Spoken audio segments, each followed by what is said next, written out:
Money and banking में banking portion या monetary policy portion जो इस ब्रीफ लेक्चर के अंदर हम आसान भाषा में समझने जा रहे हैं। खुद से पढ़ना समझना बहुत मुश्किल होता है, एनसीईआरटीज को पढ़ना समझना बहुत मुश्किल होता है। That's why you need proper understanding. Economy में कई बारी बहुत सारा पैसा घूम रहा होता है और कई बारी बहुत कम पैसा होता है। सारे रास्ते देख लिए, सारे कोशिशें कर ली, पर कहीं से कोई सोल्यूशन मिला नहीं। यही पढ़ना है, ये क्वांटिटेटिव टूल्स क्या होते हैं, क्वालिटेटिव टूल्स क्या होते हैं। The topic which we are doing today, money and banking में बैंकिंग पोर्शन या मॉनेटरी पॉलिसी पोर्शन जो इस ब्रीफ लेक्चर के अंदर हम आसान भाषा में समझने जा रहे हैं।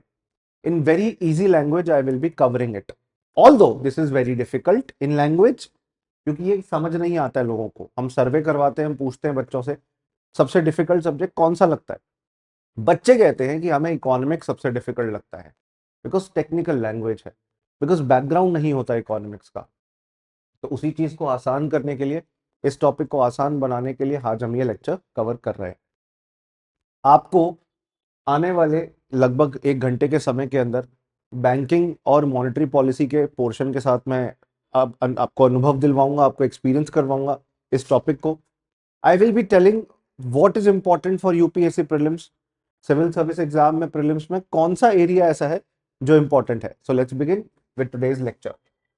सबसे पहली बात तो मनी एंड बैंकिंग में एक बहुत क्लियर कट रोल है हमारे देश में एक इंस्टीट्यूशन का, जिसको कि हम कहते हैं RBI. RBI is the central bank of India. Central bank मतलब पूरे बैंक्स का, सरकारी प्राइवेट हर टाइप के बैंक्स का रख रखाव करना, उनको संभालना, उनको सुपरवाइज करना, उनको मेंटेन करना, हर एक एक्टिविटीज को कंट्रोल करना रिजर्व बैंक ऑफ इंडिया या आरबीआई का काम है, आरबीआई की जिम्मेदारी है दोस्तों। आरबीआई जो है, ये दो तरीके के बैंक होते हैं। एक होते हैं शेड्यूल्ड बैंक्स, जो आरबीआई एक्ट के, आरबीआई एक्ट 1934 एक लॉ है। देखो, कोई भी ऑर्गेनाइजेशन बनती है तो या तो किसी लॉ के तहत या कॉन्स्टिट्यूशन के किसी आर्टिकल के तहत बनती है। आरबीआई भी 1934 में एक लॉ आया था, भाई 100 साल होने आ गए, इस लॉ के तहत बनी थी। अच्छा, इस लॉ में ना कई सारे बैंकों की लिस्ट लिखी है, शेड्यूल्स है। शेड्यूल जैसे मैथ्स की बुक में लास्ट के कुछ पेजेस होते थे ना, फॉर्मूले एक साथ लिखे होते थे समराइज्ड तरीके से, तो यहाँ पे कुछ समरी की फॉर्म में लास्ट में in the end RBI act 1934 के कुछ शेड्यूल मेंशन है।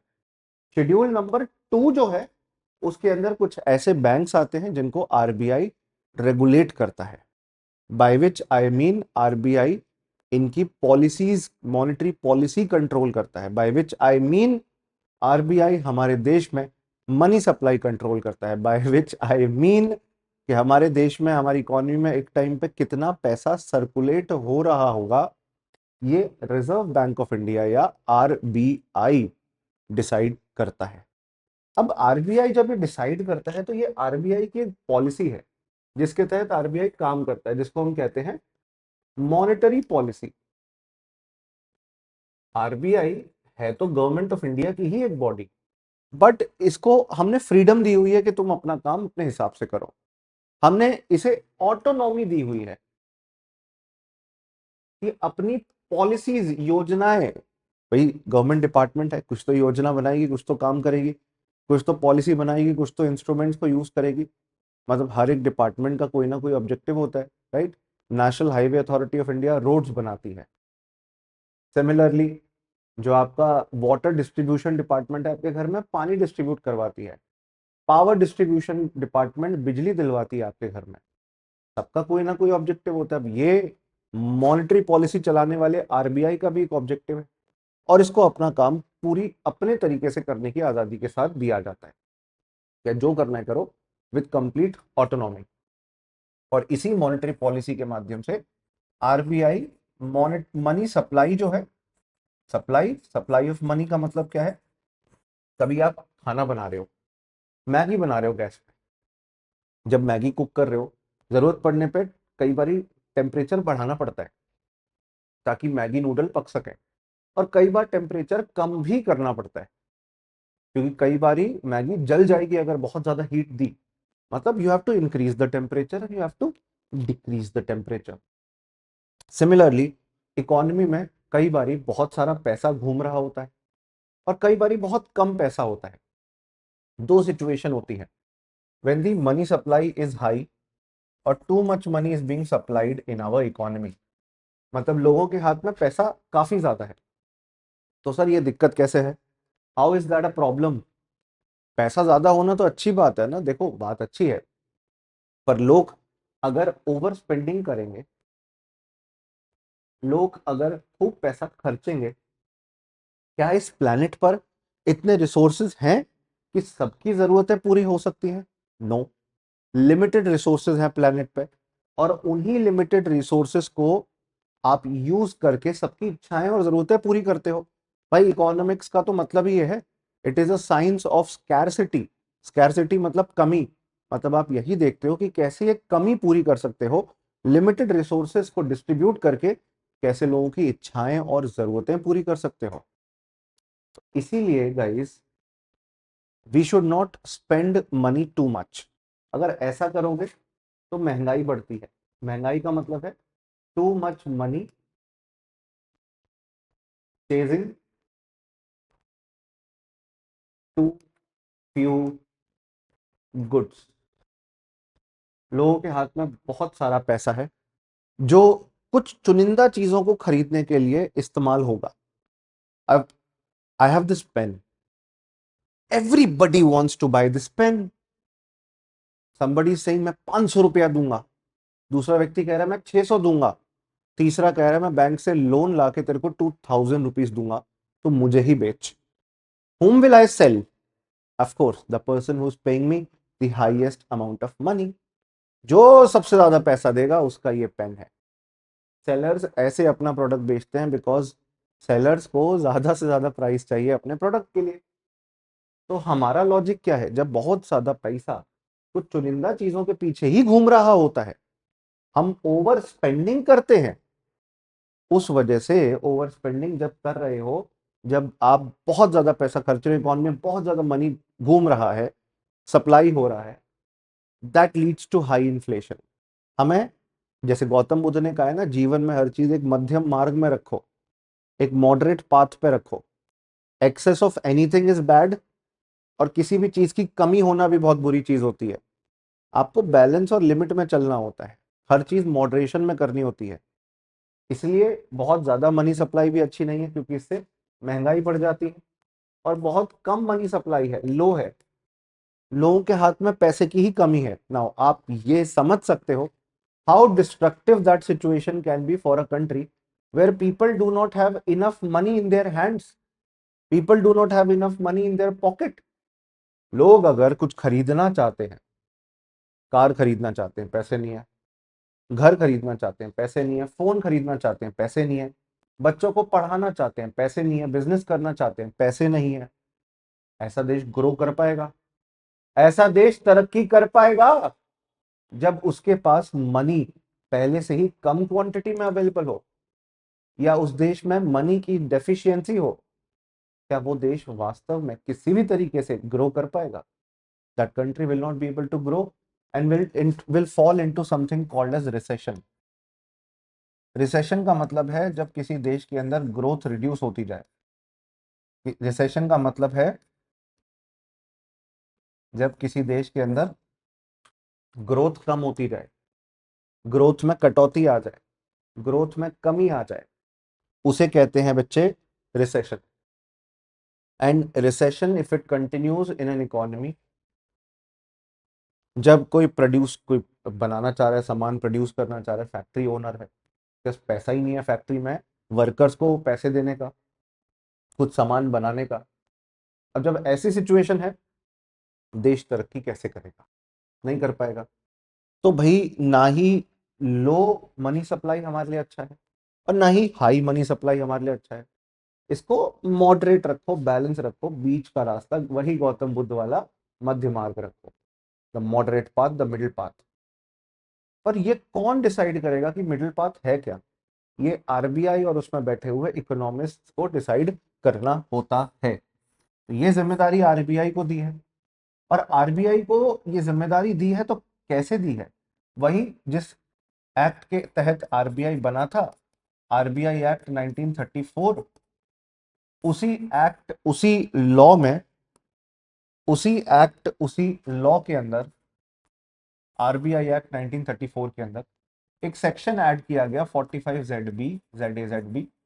ये एक सेक्शन है, कोई भी कानून में धारा या सेक्शन तो होती है, और ये अभी 2015-16 में किया गया।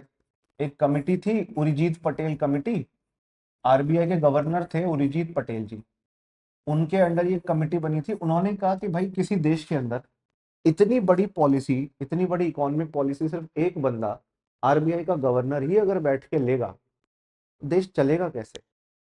इसलिए उर्जित पटेल साहब ने आरबीआई एक्ट 1934 में अमेंडमेंट करने का कहा, हुआ, सेक्शन ऐड हुआ, और एक मॉनेटरी पॉलिसी को चलाने वाली मॉनेटरी पॉलिसी कमिटी बनाई गई, जो उर्जित पटेल कमिटी की सिफारिशों पे बनाई गई थी, उनकी रिकमेंडेशंस पर डेवलप की गई थी। ये मॉनेटरी पॉलिसी कमिटी का काम है हर 2 महीने में मिलकर बैठक करना, मीटिंग करना। Well, this committee, the MPC, meets every 2 years, every 2 months, pardon me, हर 2 महीने में मिलती है और डिसाइड करती है कि क्या हमारे देश के अंदर इंटरेस्ट रेट्स होने चाहिए, लोन किस रेट ऑफ इंटरेस्ट पे दो। अगर इंटरेस्ट रेट बहुत हाई होगा तो भाई ज्यादा इंटरेस्ट रेट पे गरीब व्यक्ति तो लोन ले नहीं पाएगा, इससे मनी सप्लाई कम हो सकती है, क्योंकि लोग लोन ले नहीं पा रहे हैं, लोन लेना बहुत महंगा हो गया है और लोग अफोर्ड ही नहीं कर पा रहे लोन लेना, जिस वजह से मनी सप्लाई कम हो जाएगी। और अगर इंटरेस्ट रेट कम करवा दिया इन्होंने तो मनी सप्लाई बढ़ जाएगी, मनी सप्लाई बढ़ जाएगी उस केस में। क्यों? क्योंकि भाई सस्ते इंटरेस्ट रेट पे लोन मिल रहा है, अब हर इंसान लोन लेना चाहेगा। तो कम रेट ऑफ इंटरेस्ट पे लोन है, हमें दे दीजिए, हम खुशी खुशी ले लेंगे। इंटरेस्ट रेट जब कम होता है तब मनी सप्लाई बढ़ती है। आरबीआई और उसकी मॉनेटरी पॉलिसी कमेटी यही कोशिश करना चाहता है कि महंगाई हमारे देश में 2% से लेकर 6% के बीच में रहे, 2 to 6% के बीच में रहे। मतलब साल में अगर कोई चीज पिछले साल 100 की थी तो इस साल अच्छे ज्यादा 104 की हो जाए, ये है 4% इंक्रीज, जो कि 2 से 6% के बीच में आ रहा है। 2 इज मिनिमम, 6 इज मैक्सिमम। इस रेंज के अगर बीच में रहे तो बहुत अच्छा है, इस रेंज के बीच में रहना जरूरी है। तो 100 से 104 हो गया अगर प्राइस, राइट, मतलब 4% महंगाई बढ़ गई। चीजों के दाम अगर ऐसे बढ़ रहे हैं, it is fine, it is okay, इतना महंगाई चलती है किसी भी देश में। इससे ज्यादा महंगाई बढ़ी then it's a problem, then it's an issue. इसीलिए दोस्तों 2 to 6% इस रेंज के बीच में मॉनेटरी पॉलिसी कमिटी को हमारे देश में महंगाई बनाए रखनी है, ये उसका काम है, उसका ऑब्जेक्टिव है। अब इसके लिए वो इंटरेस्ट रेट्स में फेरबदल करता है। इंटरेस्ट रेट्स में फेरबदल जो किया जाता है वो कैसे किया जाता है और ये कैसे हमारे देश के तहत होता है? देखो, मॉनेटरी पॉलिसी कमिटी जो इंटरेस्ट रेट में चेंज कर रही है ना, ये क्वांटिटेटिव टूल्स का पार्ट है। मतलब इसी कमिटी के द्वारा जो भी बदलाव करे जा रहे हैं इंटरेस्ट रेट्स के अंदर, वो सारे बदलाव इस कैटेगरी में आते हैं। This category is known as quantitative tools, ये इस कैटेगरी का नाम है। एक और ऐसी कैटेगरी होती है क्वालिटेटिव टूल्स, हमें अब यही पढ़ना है, ये क्वांटिटेटिव टूल्स क्या होते हैं, क्वालिटेटिव टूल्स क्या होते हैं। इनका इस्तेमाल करके आरबीआई और उसकी मॉनेटरी पॉलिसी कमिटी हमारे देश में महंगाई को कंट्रोल में रखती है, बहुत ज्यादा नहीं होने देती और बिल्कुल रिसेशन के हालात भी नहीं होने देती। मॉनेटरी पॉलिसी कमेटी में 6 मेंबर्स होते हैं, 3 होते हैं आरबीआई के और 3 होते हैं सेंट्रल गवर्नमेंट की ओर से। 3 जो आरबीआई के होते हैं उसमें गवर्नर साहब होते हैं और गवर्नर साहब चेयरपर्सन भी होंगे। गवर्नर कौन? आरबीआई के गवर्नर। दूसरे होते हैं डेप्यूटी गवर्नर। टेक्निकली आरबीआई में 4 डेप्यूटी गवर्नर है, उनमें से एक व्यक्ति आरबीआई के मेंबर के तौर पे मॉनेटरी पॉलिसी कमेटी का पार्ट होंगे। वो 4 चूज आरबीआई के द्वारा ही किया जाता है और एक आरबीआई के सेंट्रल बोर्ड के डायरेक्टर होंगे, जो आरबीआई का सेंट्रल बोर्ड जो डे टू डे का काम संभालता है बोर्ड, उसके तहत डायरेक्टर है। मतलब ये तीनों आरबीआई के ही बंदे हैं, एक governor and governor by definition इस मॉनेटरी पॉलिसी कमेटी के चेयरपर्सन होते हैं, डेप्यूटी गवर्नर और एक सेंट्रल बोर्ड के डायरेक्टर जो आरबीआई में ही नौकरी कर रहे हैं। 3 लोग आरबीआई के बाहर के होते हैं। ये 3 लोग सेंट्रल गवर्नमेंट की तरफ से होते हैं। सेंट्रल गवर्नमेंट की तरफ से होते हैं का मतलब सेंट्रल गवर्नमेंट इनको अपॉइंट करती है। अब मोदी जी के पास इतना टाइम तो है नहीं कि वो 3 इकोनॉमिस्ट को ढूंढते फिरे कि किसको अपॉइंट करूं। तो वो अपने बिहाफ पर भारत के सीनियर मोस्ट आईएएस ऑफिसर, सबसे सीनियर आईएएस ऑफिसर की पोस्ट होती है केंद्रीय सचिवालय में, केंद्रीय सचिव की, कैबिनेट सेक्रेटरी की। सबसे सीनियर मोस्ट आईएएस ऑफिसर है। अगर आप भी 21 साल में सिलेक्ट हो जाते हो तो चांस रहते हैं कि आप कैबिनेट सेक्रेटरी जैसी पोजीशन तक, पोस्ट तक पहुंच सकते हो दोस्तों। तो कैबिनेट सेक्रेटरी इंडिया के, इनको दिया जाता है काम एक सर्च एंड सिलेक्शन कमेटी का, जिसमें आरबीआई के गवर्नर भी इनकी हेल्प करते हैं कि ये ढूंढ के लाएंगे ऐसे लोगों को जिनको इकोनॉमिक्स का अच्छा एक्सपीरियंस है, प्रैक्टिकल नॉलेज है, और वो सलाह देंगे सरकार को।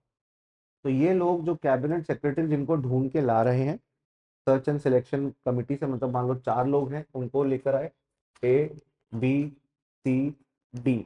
अब गवर्नमेंट के पास, मोदी जी और उनके मिनिस्टर्स के पास काम है, इन 4 में से जो भी उन्हें एलिजिबल लगता है उनको ये 3 मेंबर्स वाली, 3 सेंट्रल गवर्नमेंट के मेंबर्स वाली कमिटी में स्पॉन्सर कर दिया जाए, बिठा दिया जाए। अभी जो 3 सेंट्रल गवर्नमेंट के नुमाइंदे हैं, रिप्रेजेंटेटिव्स हैं, ये लोग 4 साल के लिए पोस्ट होल्ड करते हैं। हटाया तो पहले भी जा सकता है, पर इनका 4 साल का टेन्योर होता है। अच्छा, अगर सरकार 4 साल से पहले हटाना चाहे हटा सकती है। अगर सरकार रीअपॉइंट करना चाहे, रीअपॉइंटमेंट नहीं होता।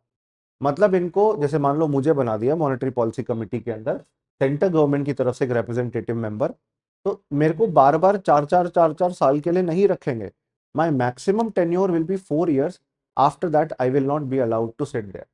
ये मॉनेटरी पॉलिसी कमेटी का टॉपिक प्रीलिम्स में, प्रीवियस ईयर क्वेश्चंस में आ चुका है, इसलिए आपको पढ़ाया गया है दोस्तों। अब आप समझ पा रहे होंगे। दूसरा पार्ट, आरबीआई मनी सप्लाई देश की कंट्रोल करता है क्वांटिटेटिव टूल्स और क्वालिटेटिव टूल्स के तहत। क्वांटिटेटिव टूल्स होते हैं इनडायरेक्ट नेचर के। इनडायरेक्ट मतलब आप काम कुछ करते हो, इंपैक्ट उसका कुछ और होता है। और क्वालिटेटिव टूल्स होते हैं डायरेक्ट। इनका मतलब मैं समझाता हूं अभी आपको। मैं सीधा क्वांटिटेटिव टूल्स को एक्सप्लेन करना शुरू करता हूं, जिससे आपको समझ आ सके कि ये क्वांटिटेटिव टूल्स हैं क्या, और इनको कुछ टूल्स को आज हम कवर करेंगे। Quantitative tools, quantity of what, quantity of money, वो आप चेंज कर रहे हो क्वांटिटेटिव टूल्स के तहत। इसमें सबसे पहला टूल, और ये क्वांटिटेटिव टूल किसका है, ये आरबीआई की मॉनेटरी पॉलिसी का टूल है, जो इनडायरेक्ट नेचर का है। इनडायरेक्ट कैसे है बता रहा हूं। इसमें कुछ इंटरेस्ट रेट चेंज करते हो आप, इंटरेस्ट रेट चेंज करके हमारे देश की मनी सप्लाई चेंज कर दे रहे हो। एक चीज में बदलाव करके कोई और दूसरा इंपैक्ट क्रिएट कर दे रहे हो। फर्स्ट हम देखेंगे रिजर्व रिक्वायरमेंट। और वैसे तो ये नोट्स में भी लिखा है क्वांटिटेटिव टूल्स के बारे में, open market operations, LAF, repo rate, reverse repo rate, but मैं आपको एक बारी एक चार्ट बना के समझाना चाहता हूँ। अच्छा, एक एक चीज आपको मन में सोचनी है जो मैं बता रहा हूं, और you have to remember it. पहली बात, हम लोग अपने पैसे का क्या करते हैं सर, या तो रखते हैं अपने पास घरों में, या तो बैंक में जमा कराते हैं। यही तो 2 काम करते हैं। अच्छा, बैंक में जमा कराते हो तो किस में जमा कराते हो? सर हम तो आम इंसान हैं, हम तो सेविंग्स अकाउंट खुलवाते हैं। अच्छा, आप सेविंग्स अकाउंट में डालते हो, कल को पैसा जरूरत पड़ता है वापस लेने का, तो यूपीआई के माध्यम से, एनईएफटी, आरटीजीएस, मतलब अलग अलग तरीके से आप पैसा विड्रॉ कर सकते हो। बैंक में जाकर कैश में भी विड्रॉ कर सकते हो। जी हाँ, बैंक मना नहीं करता। बैंक कहता है आपका ही पैसा है, आपका ही कैश है, ले लीजिए आप, आपको हम आपका पूरा पैसा वापस कर देंगे। ये तो हम जैसे आम इंसान खुलवाते हैं। पर अगर किसी का बिजनेस चल रहा हो, वो, उस इंसान को करंट अकाउंट ओपन करना होता है सेविंग्स की जगह। करंट अकाउंट बिजनेसेस के लिए होता है जिनकी मल्टीपल ट्रांजैक्शंस होती हैं एक दिन में। जिनका बहुत बार पैसे का लेन देन होता है, तो वो लोग क्या करते हैं, वो लोग करंट अकाउंट ओपन करते हैं। करंट अकाउंट बिजनेसेस के लिए होता है। अब जो ये सेविंग्स अकाउंट या करंट अकाउंट है, इसमें फर्क ये है, सेविंग्स हम जैसे इंडिविजुअल और करंट बिजनेसेस ओपन करते हैं। इनमें आप जब चाहो आपका पैसा निकल जाएगा, आपको आपका पैसा वापस मिल जाएगा। इनका कॉन्सेप्ट यही है, यूपीआई से ट्रांसफर कर सकते हो, चेक से निकाल सकते हो, कैश में निकाल सकते हो। तो आप जैसे ही डिमांड करोगे, आपको आपका पैसा वापस मिल जाएगा। तो यहाँ पे जो पैसा डिपॉजिट करा है आपने, वो आपको ऑन डिमांड मिल जाता है। और क्योंकि पैसा ऑन डिमांड मिल जाता है, इसलिए ऐसे पैसे को हम डिमांड डिपॉजिट्स कहते हैं। ऐसे पैसे को हम डिमांड डिपॉजिट्स कहते हैं, क्योंकि पैसा आपको ऑन डिमांड जैसे ही मांगोगे मिल जाएगा।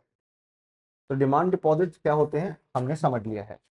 एक और कॉन्सेप्ट, भाई हमारे घर में, परिवार में बूढ़े लोग भी होते हैं, दादा दादी नाना नानी, उन्होंने जिंदगी भर मेहनत करी है, थक गए बेचारे, बूढ़े हो गए। मान लीजिए जिंदगी भर में 30 लाख 40 लाख 50 लाख रुपए कुछ कमाया उन्होंने। अब वो चाहते कि वो उनके बुढ़ापे का सहारा बने। तो वो 30 लाख 40 लाख जो भी अमाउंट है, वो उसकी एफडी करा सकते हैं, फिक्स डिपॉजिट करा सकते हैं। फिक्स डिपॉजिट में डालकर उनका पैसा सेफ रहता है और इंटरेस्ट भी मिलता रहता है, जिससे वो अपना घर परिवार का खर्चा चला सकते हैं, राइट। तो अब फिक्स्ड डिपॉजिट्स में पैसा डाला, और नॉर्मली ये एजेड जो सीनियर सिटीजन है वो करते हैं। यहाँ पे पैसा ऑन डिमांड नहीं मिल पाता, यहाँ पैसा फिक्स हो जाता है फॉर सम टाइम। और अगर आपको उससे पहले विड्रॉ करना है, अगर विड्रॉ करना चाहते हो, आई एम सॉरी, आप विड्रॉ कर नहीं पाओगे। अगर करना चाहते हो तो आपको उस पर पेनल्टी देनी पड़ेगी। ये तो है फिक्स डिपॉजिट का कॉन्सेप्ट। अब सुनो ध्यान से, एक और टाइप के डिपॉजिट होते हैं जिन्हें हम कहते हैं रिकरिंग डिपॉजिट। रिकरिंग डिपॉजिट्स का मतलब है वो डिपॉजिट्स होते हैं ये, जिनमें आप थोड़ा थोड़ा पैसा करके जोड़ते हो। यू एड सम मनी, थोड़ा थोड़ा पैसा करके आप अपना पैसा जमा कराते हो रिकरिंग डिपॉजिट में। जैसे मान लीजिए आपकी जॉब लगी, आप देख रहे हो कि हर महीने का 10,000 20,000 रुपए बचा ही लोगे आप, तो आप रिकरिंग डिपॉजिट अकाउंट ओपन कराओ, हर महीने 10,000 या 20,000 रुपए इसमें जमा कराओ, और उस पैसे को जोड़ते जाओ, लेट्स से फॉर 10 ईयर्स। तो जो आपका पैसा है वो भी सेफ हो रहा है, उस पर इंटरेस्ट भी मिल रहा है, और कुछ टाइम के लिए वो भी फिक्स हो जाता है। अगर उसे पहले निकालना चाहते हो पैसे को, पेनल्टी लगेगी, कुछ परसेंट पैसा काटा जाएगा, बट आपको आपका पूरा पैसा वापस मिल जाएगा। ये हमारे दूसरे टाइप के डिपॉजिट हैं, क्योंकि ये कुछ टाइम के लिए फिक्स्ड हैं, तो इन्हें टाइम डिपॉजिट कहते हैं। हमने अभी पहला कॉन्सेप्ट समझा, डिमांड डिपॉजिट और टाइम डिपॉजिट का, ठीक है ना। अब ये हर महीने चेंज होते रहते हैं।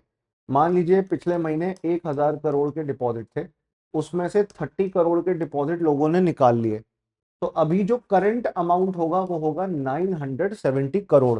क्योंकि लोग पैसा डालते हैं तो पैसा निकालते भी रहते हैं।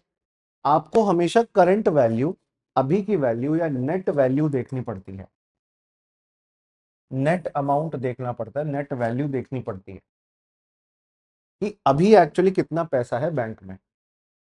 970 करोड़ है, तो मतलब आपको नेट डिमांड डिपॉजिट करंट कितना है, नेट टाइम डिपॉजिट देखना होता है। और क्यों देखना होता है बता रहा हूं आपको। ये देखना होता है net demand deposit and net time deposit, क्योंकि हम जब भी बैंक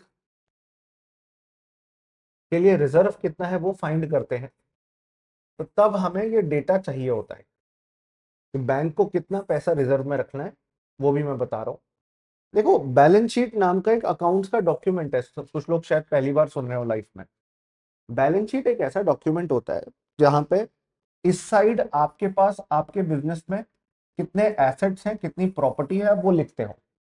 आपके पास जमीन पड़ी है वो आपके एसेट्स में आएगा, आपके पास कोई मशीन है वो आपके एसेट्स में आएगा, आपके पास कैश डिपॉजिट है, कैश है या बैंक डिपॉजिट है, तो वो भी इसमें आएगा। हम जैसे आम जो बिल्कुल ऑर्डिनरी पीपल है, हम लोग या बिजनेसेस हैं, हम लोग बैंक डिपॉजिट अपने एसेट्स के तौर पे मानते हैं। एसेट्स मतलब हमारी संपत्ति है दोस्तों, जो बैंक डिपॉजिट है वो हमारी संपत्ति है। और लायबिलिटी देखें अगर हम, लायबिलिटी का मतलब होता है जो पैसा अभी देना है आपको किसी को, आपने उधार पे लिया है, you have borrowed the money. जैसे आपका दोस्त है राहुल, आपने राहुल से 1,000 रुपए लिए हैं, आपको राहुल को पैसा वापस करना है। आप बेसिकली एक लायबिलिटी कैरी कर रहे हो, और उस लायबिलिटी को चुकाना है, उस उधार लिए गए पैसे को चुकाना है। The money which you have borrowed has to be repaid guys, आपको उसे चुकाना पड़ेगा, उसको रीपे करना पड़ेगा। तो मतलब लायबिलिटी मतलब जो जिसको आपको रीपे करना पड़ेगा।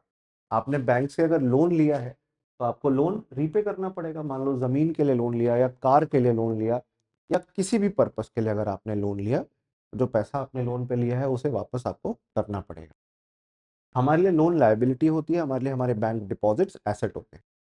पर एक बैंक के लिए ये बिल्कुल उल्टा होता है, क्योंकि बैंक के पर्सपेक्टिव से जरा सोचो। अब सोचो आप स्टेट बैंक ऑफ इंडिया हो, आप स्टेट बैंक ऑफ इंडिया के एम्प्लॉय नहीं, पूरा स्टेट बैंक ऑफ इंडिया ही हो, इमेजिन करो एसबीआई हो। तुम्हारे लिए जो पैसा तुम डिपॉजिट कर रहे हो बैंक के अंदर, in the form of bank deposit, चाहे वो डिमांड डिपॉजिट हो, चाहे वो टाइम डिपॉजिट हो, तुम्हारे लिए तो एसेट है, तुम्हारे लिए तो तुम्हारी प्रॉपर्टी है। पर बैंक के लिए क्या है पता है? आप गए एसबीआई के पास, आपने पैसा उधार पे दिया एसबीआई से, अब आप कभी भी एसबीआई से वो पैसा वापस मांग सकते हो।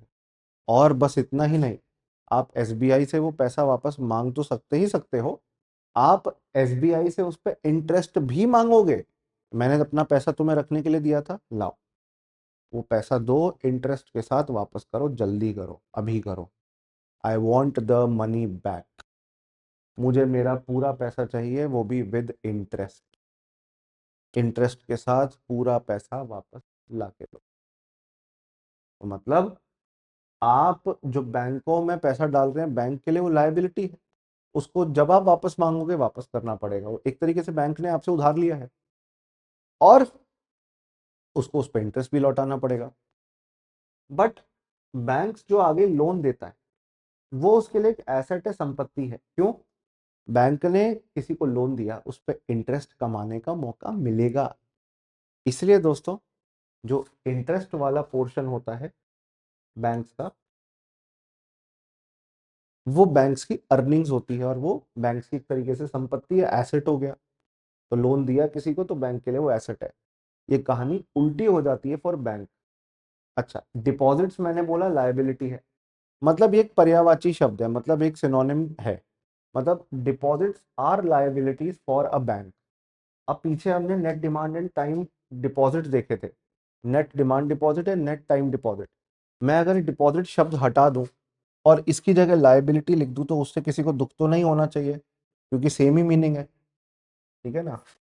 मैं डिपॉजिट की जगह लायबिलिटी लिख दूं तो एक ही तो बात है, सेम ही तो है। You should not feel unhappy because of it, right?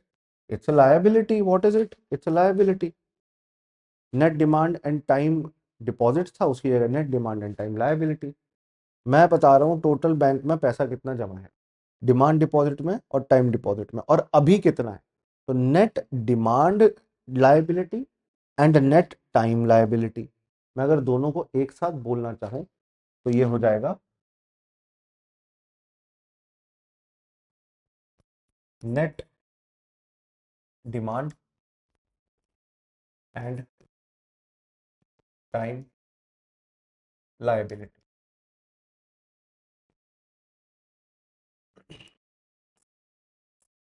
ये हो जाएगा। अब ये इतना सारा देखना, इसको शॉर्ट में बाय द वे एनडीटीएल कहते हैं, कितना पैसा बैंकों में जमा है लोगों का। अब बैंक अगर सारा पैसा जो लोन में उसने प्राप्त किया है, जो डिपॉजिट्स में प्राप्त किया, आई एम सॉरी, वो पैसे को, अगर सारे पैसे को लोन में दे देगा, तो कस्टमर कल को अपना पैसा वापस मांगने आएंगे कि बैंक हमारा पैसा वापस करो। बैंक कहेगा I don't have the money to return what you gave me, I am sorry, I don't have the money to return your deposits. तो जनता का बैंक के अंदर फेथ और ट्रस्ट खत्म होगा ना।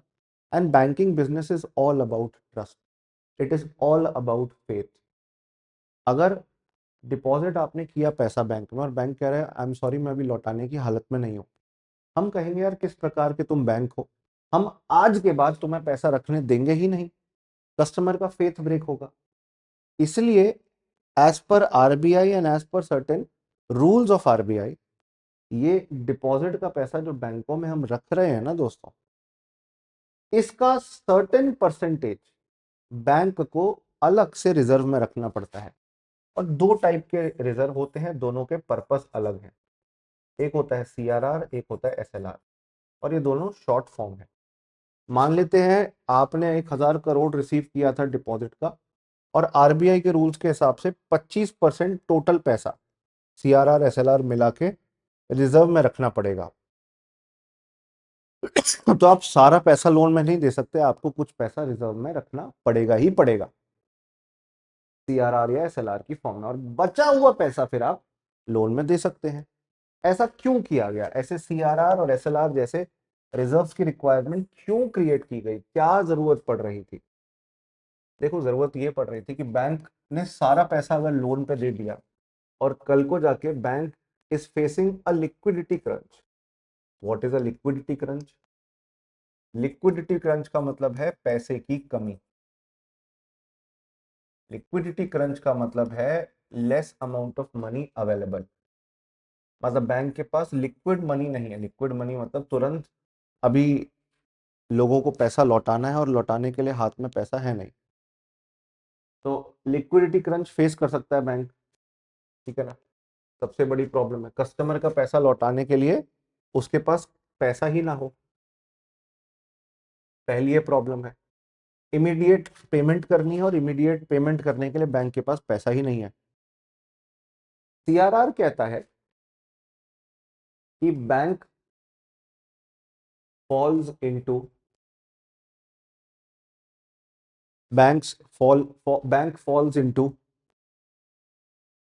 A financial crisis.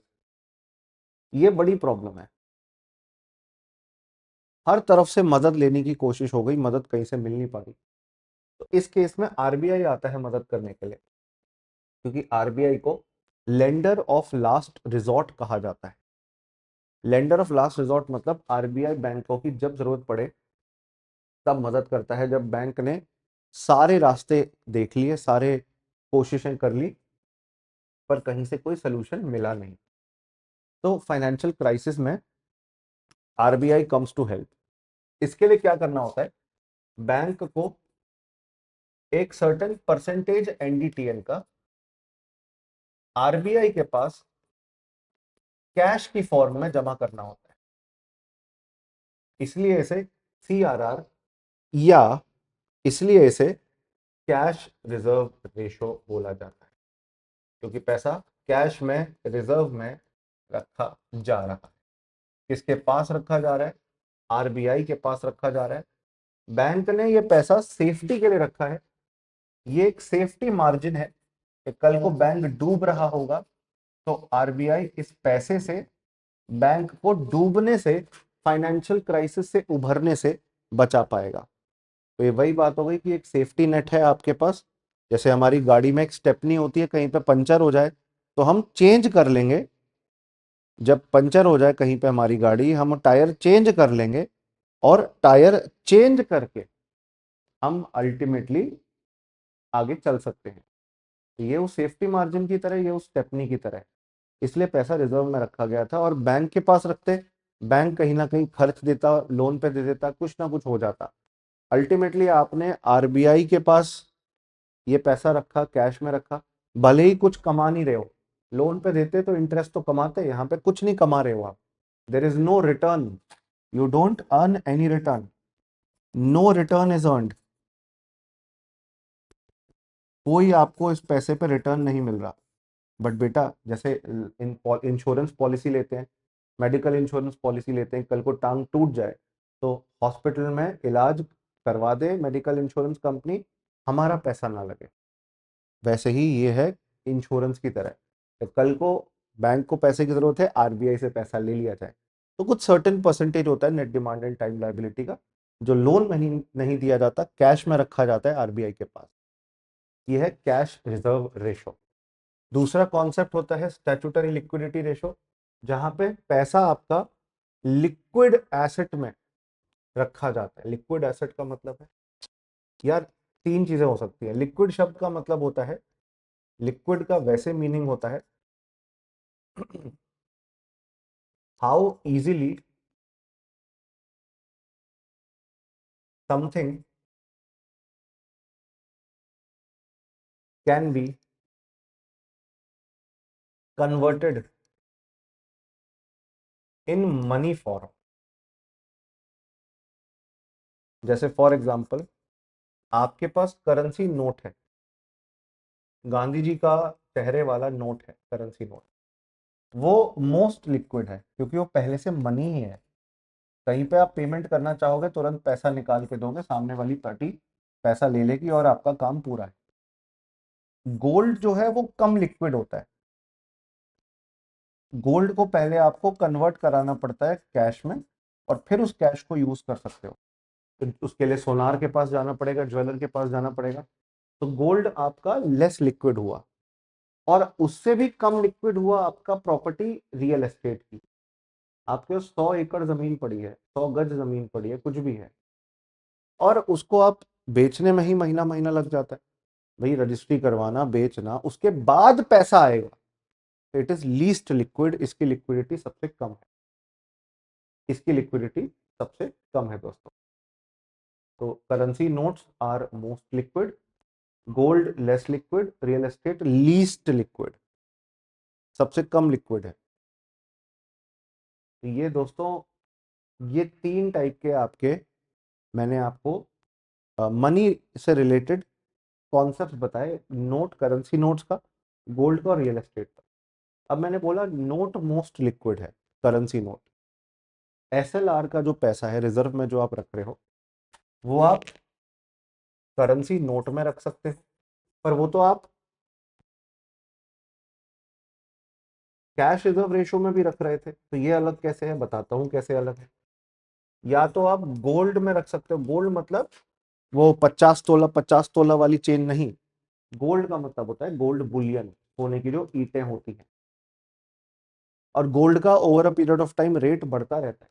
देखो ना, लाख रुपए क्रॉस कर चुका है आजकल गोल्ड, बढ़ रहा है over a period of time rate. और तीसरा होता है टी बिल्स या जी सेट। इसको फुल फॉर्म बोलूं तो गवर्नमेंट सिक्योरिटीज, जी सेट का मतलब है। टी बिल्स का मतलब होता है ट्रेजरी बिल्स। इसका मतलब होता है ये गवर्नमेंट सिक्योरिटी है, जिसका मतलब गवर्नमेंट ने कॉन्ट्रैक्ट किया हुआ है। जहां पे मोदी जी को पैसे की जरूरत है, हो सकता है शॉर्ट टर्म के लिए, हो सकता है लॉन्ग टर्म के लिए, हो सकता है रोड बना रहे हैं, हाईवे बना रहे हैं, स्कूल बना रहे हैं, जो भी है, उनको पैसा हम जैसे लोग देते हैं। हम जैसे लोग पैसा इनको लोन पे देते हैं। बैंक्स भी इनको पैसा लोन पे देते हैं, बैंक्स भी इनको पैसा लोन पे देते हैं। हम जैसे लोग तो लोन पे देते ही देते हैं पैसा, बैंक्स भी इनको पैसा लोन पे देते हैं, गवर्नमेंट को। ये लो हमने पैसा लोन पे दिया। प्रूफ क्या है कि गवर्नमेंट को पैसा उधार पे दिया और गवर्नमेंट वापस करेगा इंटरेस्ट के साथ? ये गवर्नमेंट सिक्योरिटीज प्रूफ है। ट्रेजरी बिल्स होती हैं शॉर्ट टर्म के लिए, 1 साल से कम समय के लिए।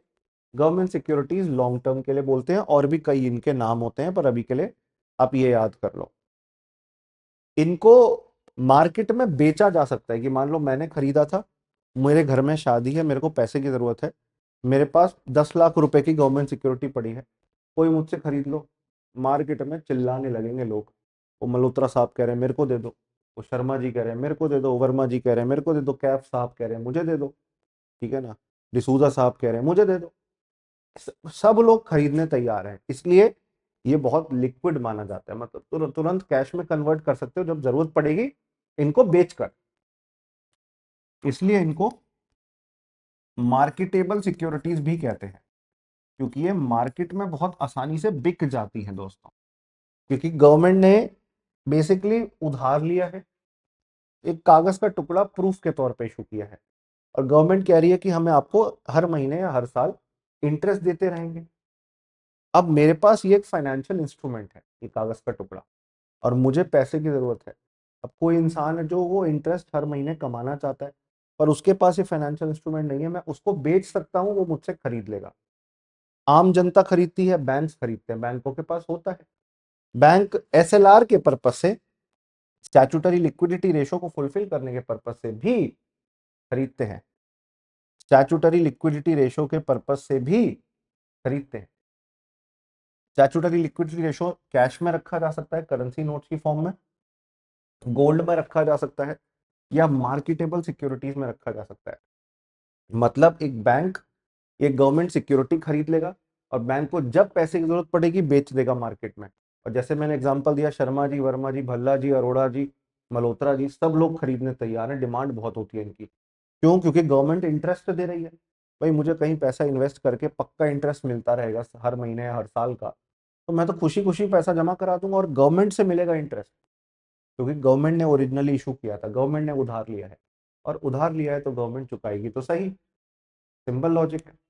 तो ये मार्केटेबल सिक्योरिटीज मार्केट में बेची जा सकती हैं, इसलिए इन्हें मार्केटेबल कहा जाता है। तो ये तीन होता है, गोल्ड का वैल्यू बढ़ती है, इन मार्केटेबल सिक्योरिटीज पे इंटरेस्ट मिलता है, कमाने सरकार देती है, कैश पे कुछ नहीं मिलता, कैश पे आपको कुछ नहीं मिलता है। अब ये कैश रिजर्व रेशो से अलग कैसे था? एसएलआर, एसएलआर की फुल फॉर्म क्या है? एसएलआर की फुल फॉर्म है स्टैट्यूटरी लिक्विडिटी रेशो। लिक्विड मतलब ऐसा एसेट जो कि तुरंत कैश में कन्वर्ट करने लायक हो। जैसे गोल्ड है, गोल्ड लिक्विड मानते हैं, आप उसे आसानी से कैश में कन्वर्ट करा सकते हो, उसे आसानी से बेच सकते हो, ज्वेलर शॉप्स पे गिरवी रख सकते हो। एक वो भी आता है ना ऐड, जब घर पे पड़ा हो सोना तो काहे का रोना, क्योंकि गोल्ड आप तुरंत लिक्विडेट कर लोगे, तुरंत बेच दोगे, या गोल्ड पे तो लोन भी मिल जाते हैं आजकल। ओके, स्टैट्यूटरी शब्द का मतलब होता है legal, statutory liquidity ratio, all details about it. Statutory liquidity ratio में स्टैट्यूटरी शब्द का मतलब होता है व्हाट?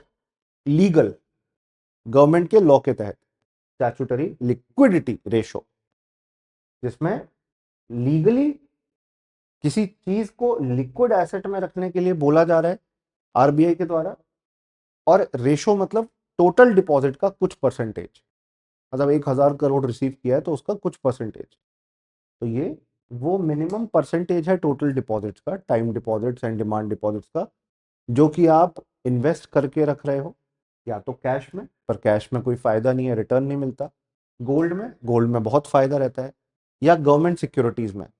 एसएलआर एक स्टैट्यूटरी प्रोविजन है, मतलब किसी लॉ के तहत रिकॉग्नाइज होगा, तो ये बैंकिंग रेगुलेशन एक्ट 1949 के तहत रिकॉग्नाइज है। लॉ याद रख लेना, ये रटने वाली चीज है, ये फैक्चुअल चीज है।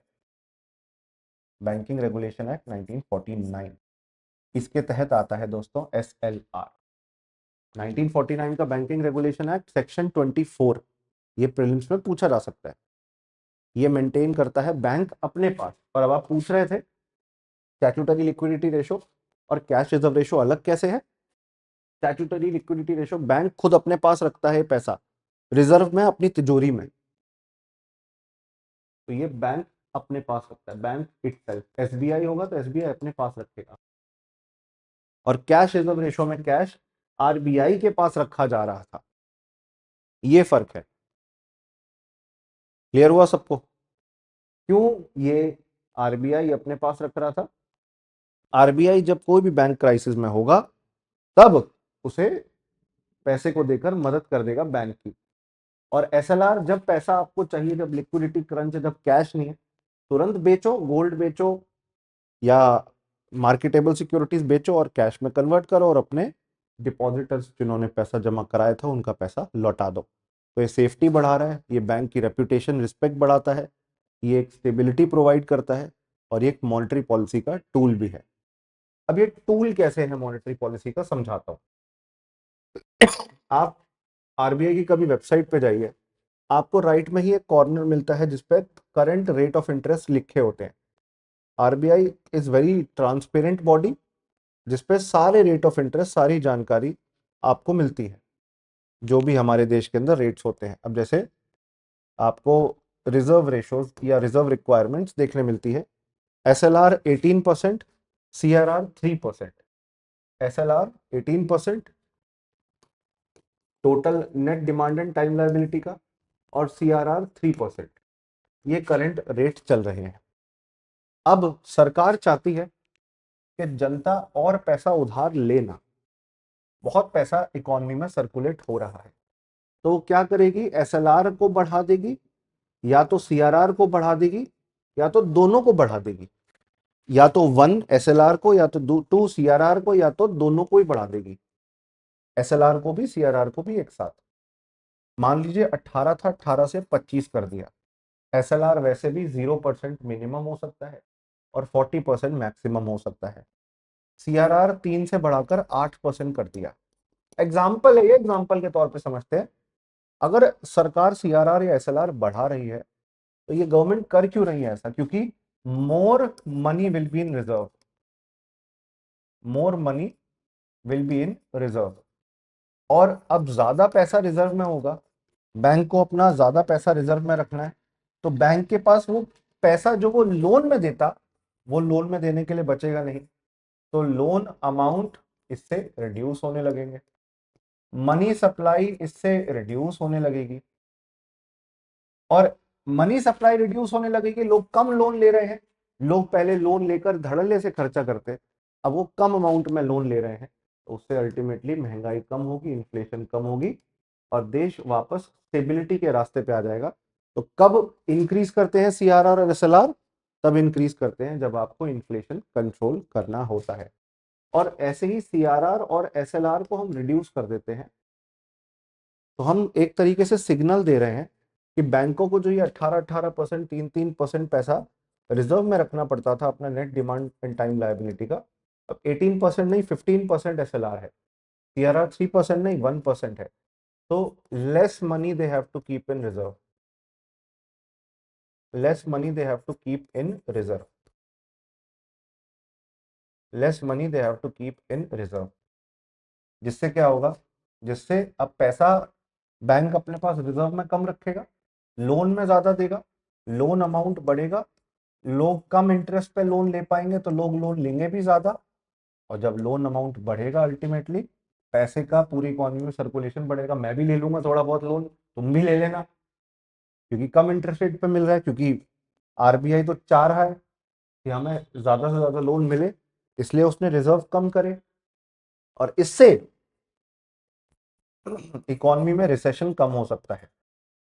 रिसेशन मतलब ग्रोथ नहीं हो रही थी, कम अमाउंट पे कम रेट ऑफ इंटरेस्ट पे लोन लेकर, ज्यादा लोन लेकर हम बिजनेस करेंगे, हमारी बिजनेस हमारी फैक्ट्री का आउटपुट बढ़ेगा, हम लोगों को नौकरियों पे रखेंगे, उनको जॉब्स मिलेंगी। तो सोचो ना, हमारी वजह से कितने लोगों का कितना भला या कितना फायदा हो रहा है। ठीक है ना? तो आउटपुट बढ़ेगा, ग्रोथ बढ़ेगी देश की, जॉब्स बढ़ेंगी देश में, सबका फायदा है। आरबीआई को यही मेंटेन करके चलना पड़ता है कि कभी इन्फ्लेशन कंट्रोल करना है तो एसएलआर सीआरआर बढ़ा देते हैं, जब एसएलआर सीआरआर घटा देते हैं तो रिसेशन कंट्रोल होता है। कब किस चीज की जरूरत है, आरबीआई को ये एग्जामिन करना होता है, देखना होता है। ये दो टूल हैं आपके रिजर्व रिक्वायरमेंट के। ऐसे ही क्वांटिटेटिव टूल्स के बहुत सारे ऑप्शंस होते हैं, ओपन मार्केट ऑपरेशंस, एलएएफ जिसको लिक्विडिटी एडजस्टमेंट फैसिलिटी कहते हैं। खुद से पढ़ना समझना बहुत मुश्किल होता है, एनसीईआरटीज को पढ़ना समझना बहुत मुश्किल होता है। That's why you need proper understanding and experience of a teacher, तभी जाके आसानी से क्लियर होता है।